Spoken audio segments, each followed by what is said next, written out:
Welcome to Jarhead Basement.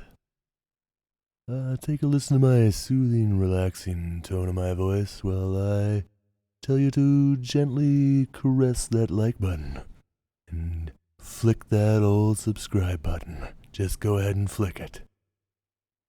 On with the show. You know what I was thinking the other day? Well, that's dangerous. I probably should go have one of those studies done. What's that? What kind of study? Well, you know, the ones where you gotta pay, they watch you at night and they see if you're actually getting into like REM. Oh yeah, that's important. What kind of doctor are you gonna have to see for that? Didn't you go do one of those when you were I did. when you were in the Corps? Yeah. Did you end up having the Asperger's or whatever it's called?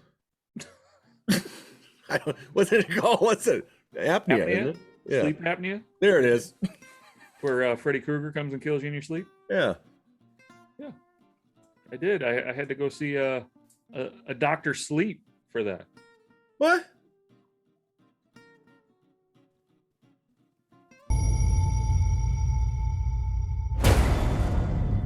When I was a kid, there was a place. A dark place. They closed it down and let it rot. But the things that lived there. Hello, Danny. They come back. On a distant planet called Iowa? Or Ohio? Oh, it's New England.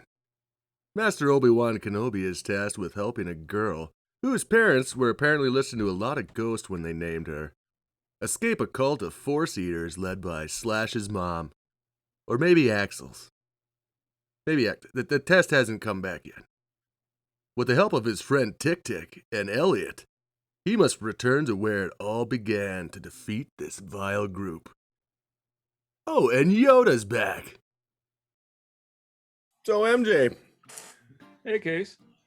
what's your take on the good old Dr. Sleep, the sequel to The Shining? Well, I gotta say, I'm a fan. Yeah.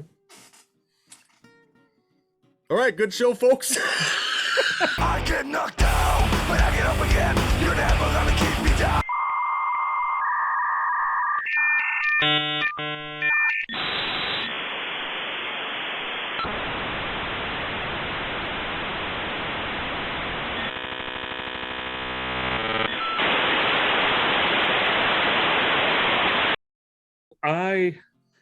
I'd like to say I read the book. I did not read the book. It was read to me by a wonderful voice actor, Mr. Will Patton. He's an actual actor too, not just voice acting. But yeah. Oh, you don't say. He's been in a few movies. He's been in a couple. But he read the adaptation, the audio book, which I will be sending to Casey so he can check out. I And look forward to it. I was hooked, man. I'd also listened to The Shining on audio tape, audio book, audio tape, tomato, and of course we've seen The Shining, right? That's came out in 1980. It's as old as either one of us. The book came out even earlier, but the sequel came out 2016, 2017? 19. That's when the movie was released. I meant the book. Oh, when King wrote the book? I don't know exactly when that. But it was fairly quick that they were like, "Yep, movie." Oh yeah. I watched some behind the scenes stuff on it too. I had the bonus features when I bought it. It was the director's cut, which I like the director's cut better or more, I guess. Okay. Have you seen both versions? That I'm not even 100% sure if I've seen the theatrical. Okay. But so I guess I really ain't got nothing to compare it to. But it came with some bonus features, and it was like maybe like a 3-minute thing at the end where Mike Flanagan, director Mike, and screenplay writer Mike Flanagan, great job by the way, great job Mike. him and Stephen King were actually talking in an interview together, and Okay. it was cool how King was explaining that when he wrote The Shining, he was functioning but practicing alcoholic, his words. So he kind of wrote Jack's story from that perspective, and he was actually really into sobriety then by the time he wrote Danny's tale. So Okay. So he wrote Danny's venture and redemption and sobriety while King was experiencing this sobriety. So I thought that was kind of cool. It was this little tidbit of information you just didn't know. Right. You know? He was just as excited and just as nostalgic to go back to the Overlook, even though he thought he wasn't gonna be, but he thought Mike did an excellent job at going back to the Overlook. So Agreed. And that was something that was that we were all worried about, right? Because of the relationship that he and Stanley Kubrick had after Kubrick did his interpretation of The Shining. Yep. King outright said he fucking hated it. Didn't just hate it, he fucking hated it. The alcoholism was all but cut out, really. You knew he drank, but they didn't show it much in the Kubrick version. No, but that was when he goes and sees Lloyd, or not? I don't know. I can't remember what the bartender's name was from the. It was Lloyd. Shining. Was it Lloyd? Okay, It was Lloyd. So he goes there and he offers him a drink and he accepts it, and that's kind of where the downward spiral begins. Yeah. Right. But take your medicine. Yeah. they didn't really explore how heavily he was drinking before and or during, right? Like he just kind of loses his mind. Whereas, so there was the 90s adaptation that Stephen King himself helped direct. It was like a made-for-TV movie, but when way more exposition into the alcoholism side of it. Oh yeah, no, I was just gonna say that during the getting this movie made was very I guess through a lot of painstaking conversations and stuff like that Mike Flanagan had with King. He basically sat down and told King, he goes, look, as much as you hate to hear it, that's what people want to see. Gen Pop knows Kubrick's more than the miniseries. Right. In the setting and the set design and everything like that. So right. Well, finally he agreed to, okay, let's go back to the Overlook. So a lot of Kubrick's Overlook, right? Yeah. And I agree with you. I think if you ask 100 film critics, right? Yeah. What one of the greatest horror movies ever made, The Shining's going to be on the short list. Yeah, and it has its aspects. I mean, don't get me wrong, but like now as an adult, like when you're past all the little things that would scare, people back in the 80s and stuff like that, normally 78, 80s, right? When it came out. Now I just watch it as like a descent into madness. It's right. not. Yeah. So for me, it's not even more horror as it is just even Dr. Sleep in general. I just look at it as like a thriller or like a horror-esque thriller. But right. God, I can't ever not take my eyes off it once it starts. And this will be the third time I've watched it. I still can't. There's no part of me that's ever like check my phone or. Right. No, I mean it was. I'm gonna leave the room to go get some nachos. I'm gonna I gotta pause it. I don't want to still miss, even though I've seen the thing 3 times now. I still gotta. Well, exactly, and Mike did such a great job, and really so did Stephen King. Right, the story itself was phenomenal and enthralling and gripping. And if you read the original Shining and then read Dr. Sleep or listened to it on audiobook like Lazy Me did, it's a perfect marriage. And what Mike did was amazing in that he kind of paid homage to both at the same time. Yeah. And even threw in some things that were in the first book that weren't in the movie, The Shining. Yep. Some elements of there made their way in that really helped tie it all together really well. Now, having, again, read or heard the book versus watching the movie, there's differences, and they're drastic differences.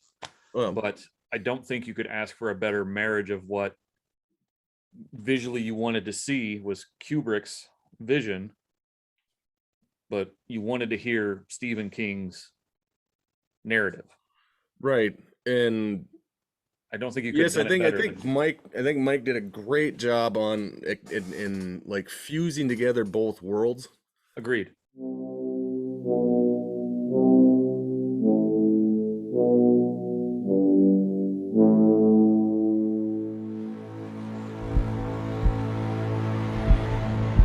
I thought it was really great. The score I thought was amazing. Well, again, they brought back the elements of the original score and just modernized some of it. Just that kind of that roll growling kind of stuff like that every once in a while. It was, and this really is a love letter to Kubrick too. Yeah. Sorry. The night shot is still the same. What is that? The Mystic Valley or something? I forget the name of the place that Kubrick shot.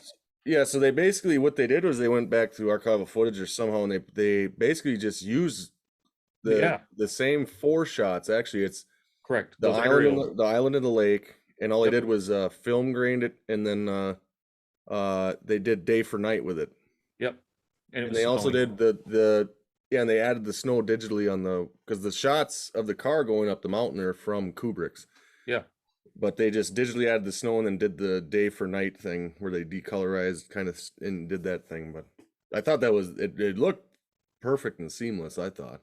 Agreed. It fit in this narrative just as well as it did the original, and it was a perfect way again to marry those two. Yeah. So that visually this is the sequel. Yeah. Without you wouldn't have to know, you would just like instinctively know. The visuals were so similar, whether it was the way they framed Danny in certain scenes, or and like you said, as we get into the second and third act talking about those, there's specific shots that were like shot for shot the exact same with different expositions. Yep. Especially there is one the office scene with Dr. John. That's actually pretty early in the movie. Well, the interview, for the hospice care position. No, well, yeah, it wasn't really an interview. He went there. He called him in. Oh, it was the AA guy. Yeah. But he called him in because he remembered where his watch was. He knew where his watch was, and the desk and the window behind him, the color scheme of the room, the angle from where it goes from Dr. John to Danny is a direct replica or direct homage to Kubrick's, where Jack Torrance is being interviewed by the hotel manager or the owner. I thought that was pretty cool. So, including 2 things: the impossible window. I don't know if you've heard that theory, but there was no way that the window behind the manager would have existed. And then the poster right over the right-hand shoulder of Danny and Jack. Oh, It wasn't the exact same poster, but it was close enough. And again, it was almost a shot-for-shot remake of that scene. Yeah, even where the little American flag is on the desk. Exactly. Yeah. Very, very. I don't know, things like that. They just tickle my fancy. Yeah, there was one. So I don't know if you caught it. There was a scene just a little bit before that, earlier in the movie, when it first shows Rose kidnapping the little girl. That we actually see the missing poster for there. That was almost a shot for shot of Frankenstein, the original 1930s Frankenstein. The way it was framed with the waterfront and the flowers and everything else. It was very, very much a throwback to horror movies in general. Okay. Which I thought was a really cool little ad.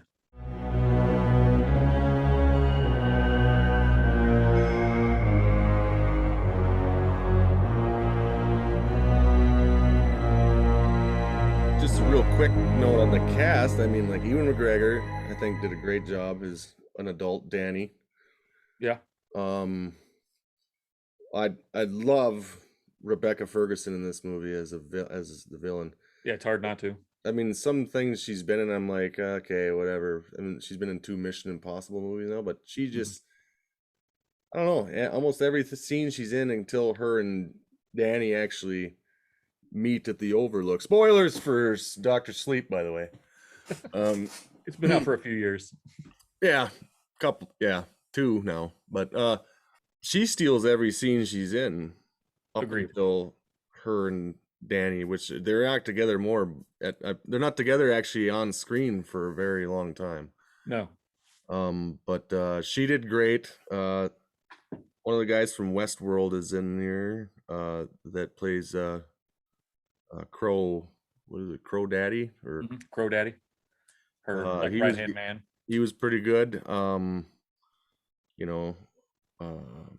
Cliff. I think his name is Cliff Johns. Cliff, is it? I don't have that in front of me. I don't know. He's his friend. Okay. Billy or whatever. Oh yeah. Billy Freeman. He did phenomenal. Cliff Curtis. Sorry, Cliff Curtis. And you got to give a shout out to Alex Esso, who played Wendy Torrance. And oh yeah. I think it was as close as you could ask for. Yeah, it was. I liked how they didn't de-age people digitally. I'm glad they brought in other actors to portray these people. Agreed. They didn't pull a Peter Cushing. So the guy, the little kid that plays Danny, young Danny still, and the one that plays Wendy, she even gets the pitch right, like Shelley Duvall there a couple times where she's looking. Yeah, I went back and watched that scene based on you saying, I wonder if they didn't use archival audio too for that purpose, because it's if it's not her, she got damn close. Yeah. Daddy!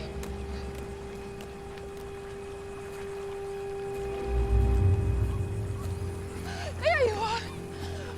Where did you go? Huh? You scared me half to death.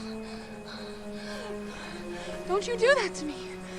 Also, too, they bring in Henry Thomas, who's a Mike Flanagan Co-contributor. Yeah. Well, yeah, he was in The Haunting of Hill House. Yeah. But he plays, and I almost didn't. First time I watched it, when he first shows up, and it's just the side profile. Mm-hmm. I didn't even realize it was him, but he plays Jack Torrance, or Jack Nicholson. Just Jack. Well, yeah, but that's what's cool about it, too. It wasn't someone out there trying to do a Jack Nicholson impersonation. No. Thank God. If that was the case, you could have just got Jim Carrey to do it. Yeah. What do you got to, no, so I thought that was great. I thought, even though he doesn't look completely like Jack Nicholson, he did the part of that, because he kept saying too, he goes, yeah, you must have me mistaken with someone. I'm Lloyd the bartender. Yeah. Well, because he's now a part of the Overlook, right? Yeah.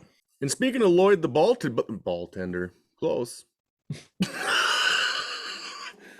Speaking of Lloyd the bartender, Danny Lloyd, who played young Danny in The Shining, makes a cameo appearance as the spectator at the baseball game.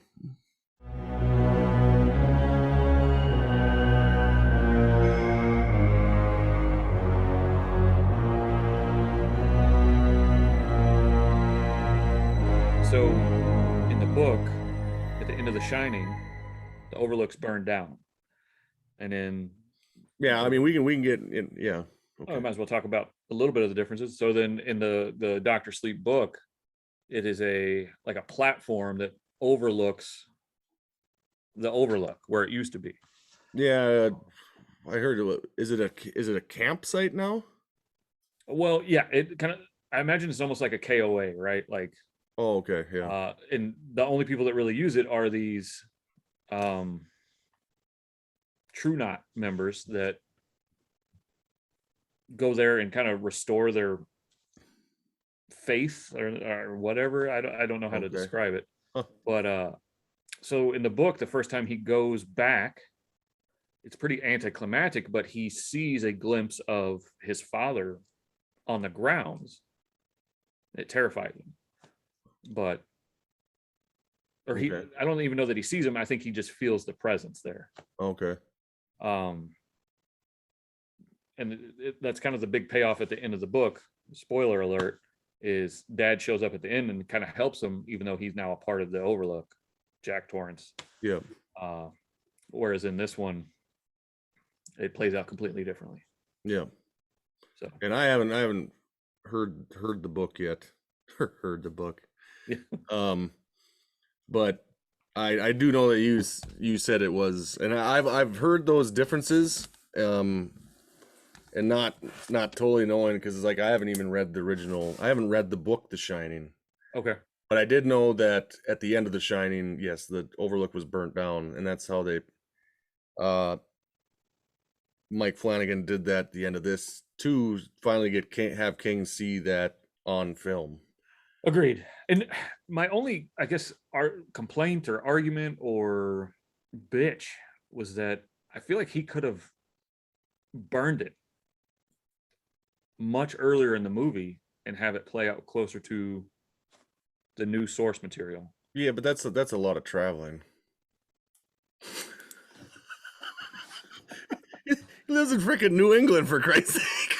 Well, I mean, he'd have to literally go to Colorado, burn it down, then come back to the New England states, and then go back to Colorado. What I'm saying is, I don't think it had to be Danny that burned it down. It could have been, a careless, the True Knot accidentally burned it down. Yeah, that wouldn't have had so much of an impact. Yeah, as Danny being the one that burns that motherfucker to the ground.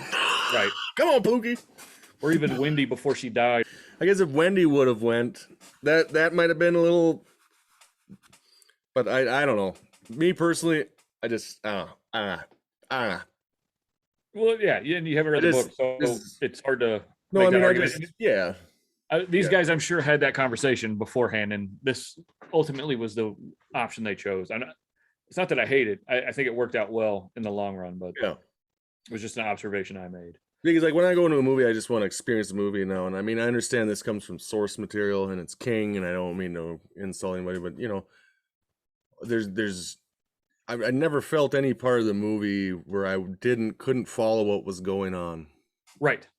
The people that the way some information is explained is explained to characters in the movie that don't know, which is a great way to deliver exposition, because then it's letting that character know plus us as the audience. Right. It's not someone explaining something to somebody that should already know this shit. You watched empires rise and fall. Cheered the gladiators in Rome. Sailed across oceans to new worlds. While you fed on kings and princes and popes. Which opens up to the hardest part of the whole movie to watch, I think. Oh, yeah. Probably the main aspect of actual horror, in my opinion. They do a good job of explaining in the book, but again, you don't need all the exposition in the movie. So they're terrifying him as much as possible because it makes the steam being his shining when he passes that much stronger. Pain and fear, because I think she says it later. She says it to him because she's like, okay. He's like, "Are you gonna hurt me?" And she's like, "Yes." So evilly. And it's like because she says pain and fear like make it better or sweeter. More, yeah. And that was one of the only real true problems I have was she still looks like herself as this is going on. I know their eyes kind of flicker with like a pitch black, look, where like the light hits it and it glows. But they're supposed to have like a single vampire fang. So just imagine a big gnarly tooth coming out of their face, and that's what helps them like suck in the steam and absorb it correctly. Weird. Now visually, it probably just looked like shit on camera. Probably. But reading the book or listening to the book, it really added to that ambiance of like the picture in your mind, right? Like, holy fuck, that's crazy. Yeah, because like, see, I like the aspect that these people just look like normal, everyday human beings, and they can just be among and like among us. In the book, that's it. They also look like just like normal people throughout the story, except for in that moment, that's when they're feeding, like a vampire, right? Like a vampire basically looks like a normal person until they're going full vampire. Right. Okay. So the change in my visual was something similar to that, like maybe not the True Blood, but the quick flick that they did of the fangs, right? I always hated that. But yeah, and also that little kid is our Asperger's having little guy from the Predator. yeah, I didn't even realize that until you told me. That is Jacob Tremblay, I think his name is. Tremblay. Yeah. Which did a hell of a lot better in this movie than he did in the Predator. Well, much better material to work with. Yeah, and probably better he director. really sells it. I mean, you thought that kid was in pain. Yeah, that scene, I have to like skip that scene when I watch it at home for fear that the wife or kids are going to hear it, because it bugged them the first time I played it.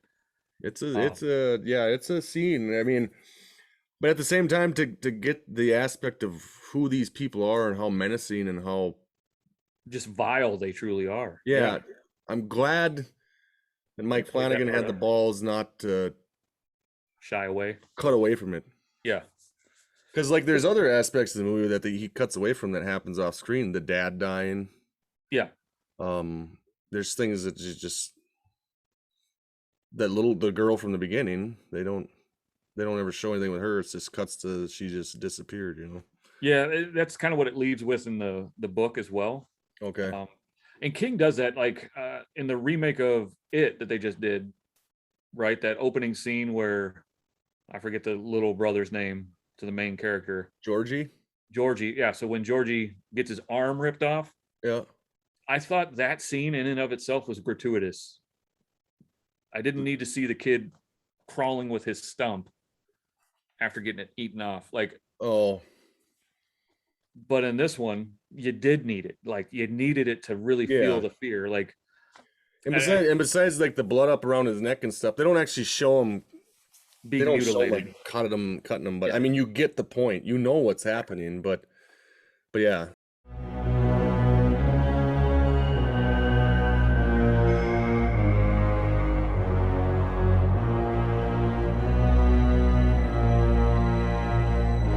Everything, once they get to the Overlook, I loved everything about that whole sequence till the end of the movie. Really? So I have to say, for me, I thought the third act, when they got to the Overlook, was the weakest of it. Oh, yeah. See, that's where I'm at. I mean, story building wise, yeah, once you got the Overlook, it was the finale. But, right. Yeah, I'll have to disagree with you there because I don't know if it's more so just because it poked those nostalgic nerves of mine. Oh, yeah. So, I mean, there was so much that was literally a shot-for-shot remake. When Rose is stalking Danny up the stairs. Yep. That was almost exactly as Jack stalked Wendy. Yep. Right? This even has the camera behind him as he walks and turns that corner where he originally saw the twin girls. That was shot almost exactly. Yeah. Him looking through the axe hole in the door.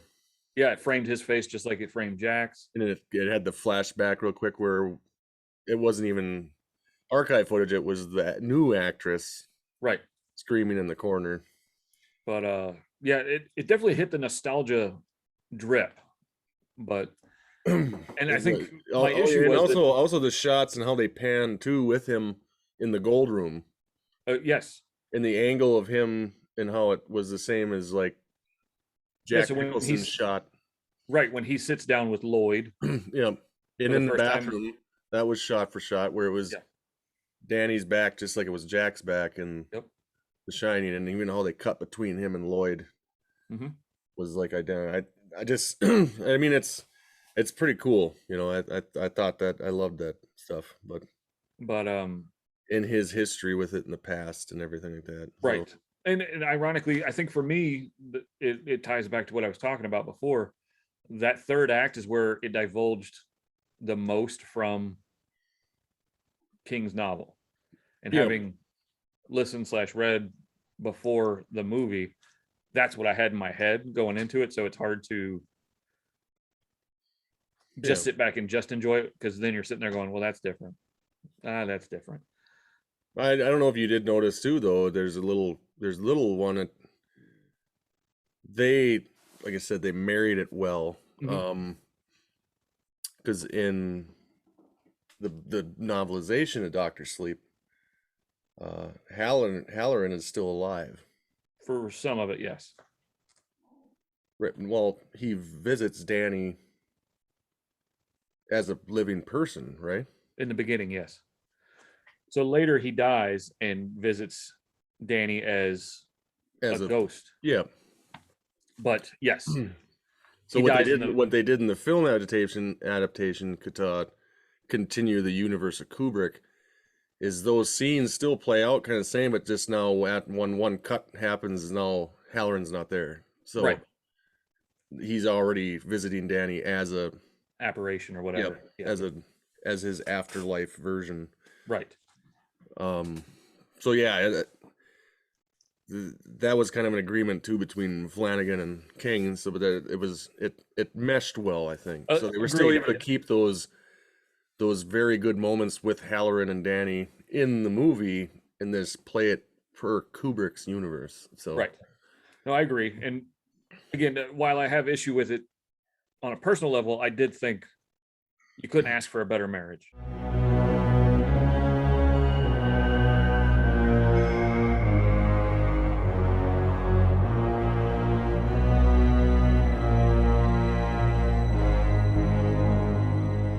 Man, you got issues with all sorts of this. Well, so you and your goddamn audiobooks, you nerd.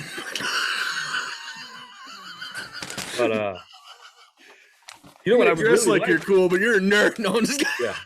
Yeah. You know what I would really love to see is I want the next story in the saga. I want what's her name? Ara? No, Abra. Abra. I want Abra's story. So now you want? I want the like next they one. say now. at the end, like she's like, do you think she was telling the truth that there's more of them? So yeah, I guess her story could continue on, but I don't know. We just really don't. I don't have any like tie vested into her really. Well, that's fair. And look, they bookended it, right? Yeah. If they don't make another one, we got a complete story. But because the only reason why why King even did this was because he said it was at a book signing, and someone during the book signing just asked, "Whatever happened to Danny Torrance?" And he himself had asked that question to himself. Obviously, he looked at himself and said, "Self, what happened to Danny Torrance?" Exactly. So, that's why he even wrote Dr. Sleep. So. Right. But I think it's nice that it ends the way it does. I think not sleeping dogs climb, but I don't know. I think it was a good. It can just be a duology. Sure.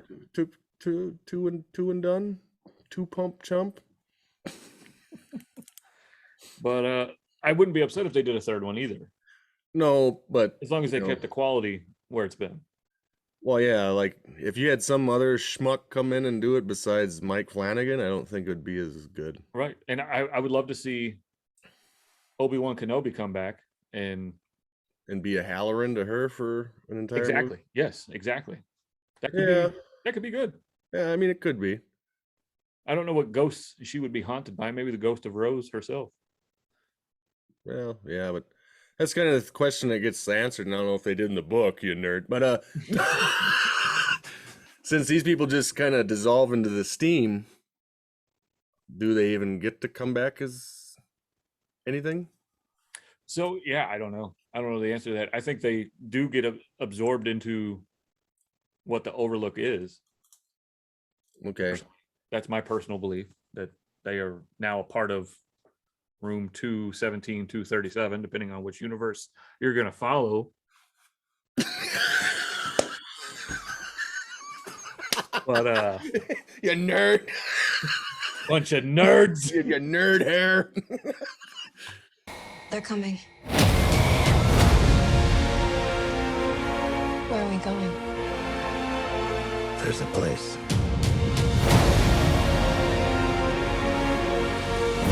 You sure you want to do this? I'm ready.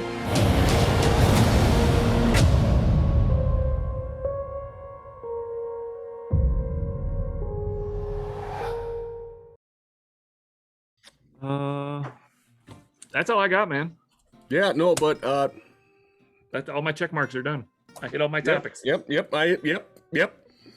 Look, we got semi-professional. I made Yeah, I got freaking notes. Look at this. I got Got a tow receipt. What do we got? What? yeah, I know. I brought it out of my sweatshirt when I got home from work, and my wife was like, "Is that a speeding ticket?" I'm like, "What? The hell? What?" I came from work to here. Laminated. Like, I am not a security I don't threat, even think Jim. I don't even think I could get over 30 between here and the. But no, if you haven't seen it, I think a lot of the time, like since the title, and it wasn't really marketed, I think it just kind of flew under people's radar. Yeah, I mean, especially in the time we live in now, where if it's not a damn superhero movie, Yeah, or And a don't Michael get me Bay wrong. piece of shit.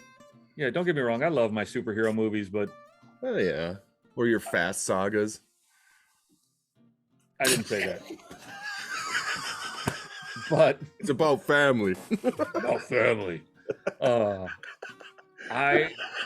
Movies like Doctor Sleep are severely needed, right? Like, you don't want to go. and directors like Mike Flanagan. Yes, agreed. Am I going to go see? I'm trying to think of, the sequel to 27 Dresses. Am I going to go see 28 Dresses in theaters? No. Fuck no. Fuck no. No. But movies like Halloween Kills, Doctor Sleep, like some of these, big budget, low budget horror movies, they have a place, right? You want to see a thriller on the big screen. You want to see, just like you want to see the big Marvel movies on a big screen. But I think dramas and comedies, for the most part, that's prime Netflix, watch it at home material. But Yeah, something, like I think this would have been good to see in cinema. So it definitely. So I did see it in theaters. This is okay. and it was everything you wanted it to be, because you got those Kubrick visuals, Yeah, but updated yeah, and tied into a great story. yeah. And it's an enthralling movie. It is. Like I said, I've seen it 3 times now, and there's not a part I'm still bored of. It's And, so well yeah. put together, and So I have to say, great job, Mr. Mike Flanagan. yep. And great job, Ewan McGregor, for portraying a truly haunted Danny Torrance. I think Yeah, he pulled that off tormented. Yeah.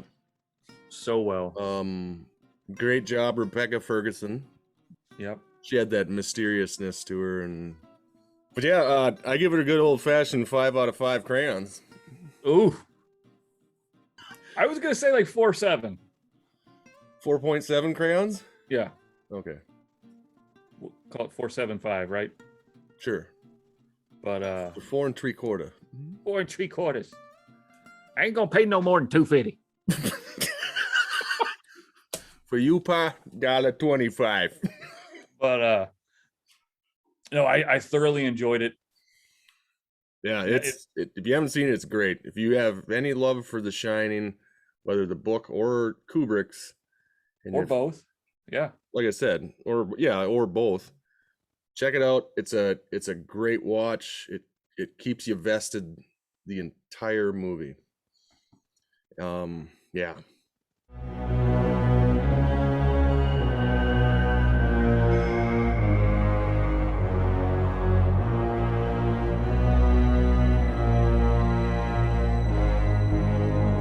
But yeah, go ahead and check it out. This time next week, me and MJ will actually be in person. We're going down and taking a little trip. He's coming from New York. I'm coming from Minnesota. And Sorry, where is that? It's where the Mississippi starts. Story, what? What are you talking about? Hey, boot. Gotta Bring down some fries and gravy, eh? go to the house. Oh, sorry there, bud. Gotta go to the house. We will be live and together for the first time in 15 years? 12 years. 2007 to 21 is what? Math. 14? No. 14. Is it 14? Yeah, 14. Oh, yeah, 14. Holy shit. Yeah. Where does the time go, Grandpa? Sit down, let me tell you a story. Pull out my Columbo voice again. But Peter Falk. Yeah, so we're going to our first sergeant's place in good old-fashioned Ohio. He built a little deal there in his property he calls the bunker, and then he has a mess hall, because when he was in, he used to be a cook for a short time. Actually, longer probably than he was like a first sergeant for us, obviously. But he was also a drill instructor for a stint too, but he's gotten after me for like the last 5 years to come down. So me and the wife finally said, we're going for the Marine Corps birthday. oh, what's And, that? it's where the Mississippi starts. Oh, Wait, what are we talking about? I failed math for Marines. Canada? Are we still on Canada? I am falling asleep here, man. What the fuck is going on? Yep. So we'll be Yeah, down there. so he's coming down from New York. I'm coming, and we will film some stuff. Our meeting again. Finally, we'll have one of the wives run the camera if they're any good at it. Tongue kissing will be included. But our interactions with some of our other Marine Corps buddies that we haven't seen for that long either. Some Also guy, tongue kissing? one of them's from Kentucky. He's coming. Indiana. There's just a slew of us. So A bunch of salutes. yeah, but it'll be a good time. So we'll post that when I get back, or we get back, or both get back. No, it's good. Nah, it's good. It's good. Well, let me skip this part. There's more kissing. But yeah, so stay tuned. There's more coming. We're just in the, well, I wouldn't say the middle. We're not even into probably the quarter way mark of our season. So God, we got more to do. I thought we were almost done with this thing. I got shit to do, man. No, considering we didn't even start till December of last year, but we're actually rolling. We're rolling real quick. Sidebar. You told me we weren't gonna have to do a bunch of this shit. All right, what are you doing to me? Well, we're doing pretty good for season 2. We got quite a bit out so far, and it's just going into November. So Yeah, we're doing pretty good. We've got a lot of shit out. Watch it or not. Most people don't. Why would you? I just spit beer all over my phone. So I yeah, gave you the best years of my life, Case. You just walk all over them.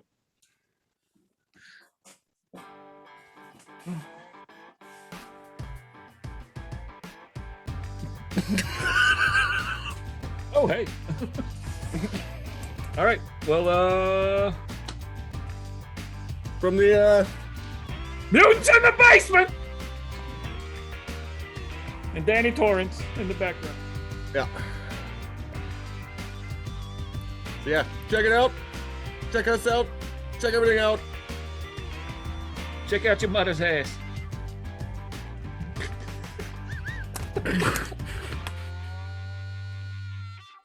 I get knocked down, but I get up again. You're never gonna keep me down. I get knocked down, but I get up again.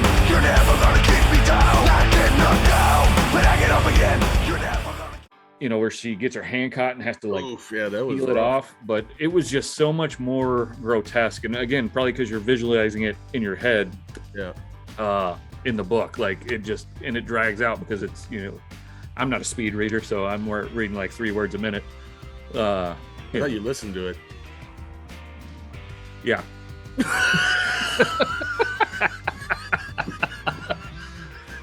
Yeah, I wouldn't be reading fast either if I was listening. Yeah. But